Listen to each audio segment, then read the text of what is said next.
ప్రతి దినము ఎడారిలో సెలయేర్లు శ్రద్ధతో వింటున్న మీ అందరికీ నా హృదయపూర్వకమైన శుభములు వందనములు తెలియజేయచ్చు.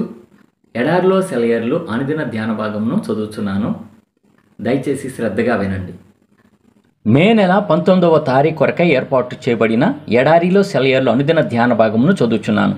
వాక్య భాగము: అతడు మాటలాడుట చాలింపక ముందే అబ్రహామును నా యజమానుని దేవుడైన యెహోవా స్తుతింపబడును గాక.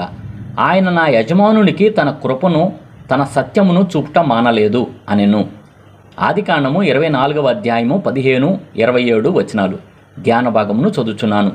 యథార్థమైన ప్రతి ప్రార్థనకి ఆ ప్రార్థన ముగియకముందే జవాబు దొరుకుతుంది. మనం మాట్లాడుట చాలించకముందే మనవి అంగీకరించబడుతుంది. ఎందుకంటే దేవుడు ఎప్పుడో మాట ఇచ్చాడు.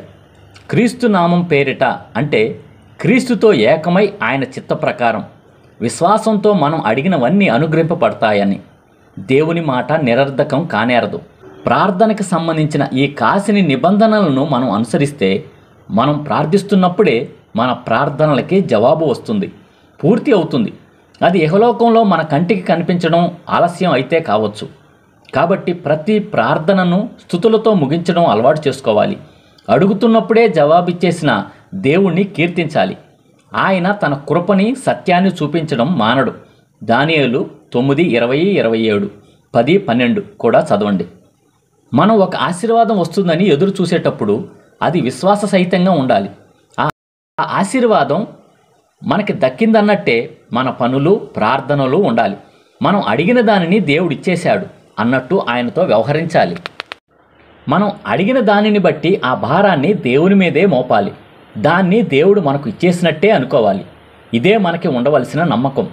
ఒక కన్యక పెళ్ళైనప్పుడు ఆమె దృక్పథం అంతా ఒక్కసారిగా మారిపోతుంది. ఆ వాస్తవానికి తగినట్టుగా ఆమె ప్రవర్తన అంతా ఉంటుంది. అలాగే మనం క్రీస్తుని మన రక్షకుడిగా, పరిశుద్ధపరిచేవాడిగా, బాగు చేసేవాడిగా, విడిపించేవాడిగా స్వీకరించినప్పటి నుంచి ఆయన మీద మనం ఎలాంటి ఆశ పెట్టుకున్నామో దానికి తగిన రీతిలో ఆయనకి స్థానం ఇవ్వాలని క్రీస్తు కోరుకుంటాడు.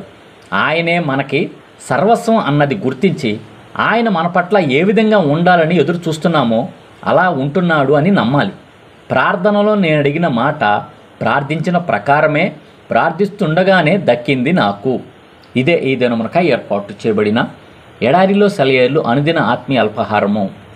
సమస్త జ్ఞానమునకు మించిన దేవుని కృపా సమాధానము ప్రభువైన యేసుక్రీస్తు వలన మీ హృదయములకు మీ తలంపులకు కావలి ఉండును గాక. ఆమేన్. ప్రార్థన. పరిశుద్ధుడా, ప్రేమ కలిగిన తండ్రి, జీవం కలిగిన దేవా, మా యొక్క ప్రతి ప్రార్థనకి జవాబిచ్చే దేవా నీకు స్తోత్రం చెల్లించుకుంటున్నాం తండ్రి. వాగ్దానములను ఇచ్చి నెరవేర్చే గొప్ప దేవుడు ప్రభువా. అవునయ్యా తండ్రి, దేవా నువ్వు అంటున్నావుగా తండ్రి, నీ ప్రార్థనలు అన్నీ యెహోవా సఫలపరచును గాక అని చెప్పి ప్రభువా. అవును తండ్రి, మేము చేసే ప్రతి ఒక్క ప్రార్థనను ఆలకిస్తున్నావయ్యా, సఫలపరుస్తున్నావయ్యా, మాకు కార్యాలను జరిగిస్తున్నావయ్యా. అందును బట్టి నేను స్తుతిస్తూ ఘనపరుస్తూ ప్రభువా, ఈ దినం ఎడారిలో సెలవులు ఇచ్చిన ప్రతి ఒక్కరిని నువ్వు దర్శించినందుకు నీకు వందనాలు స్తోత్రాలయ్యా. ప్రతి ఒక్కళ్ళ హృదయాంతరంగాలను ఎరిగి వారితో మాట్లాడుతున్నందుకు వందనములు స్తోత్రములయ్యా.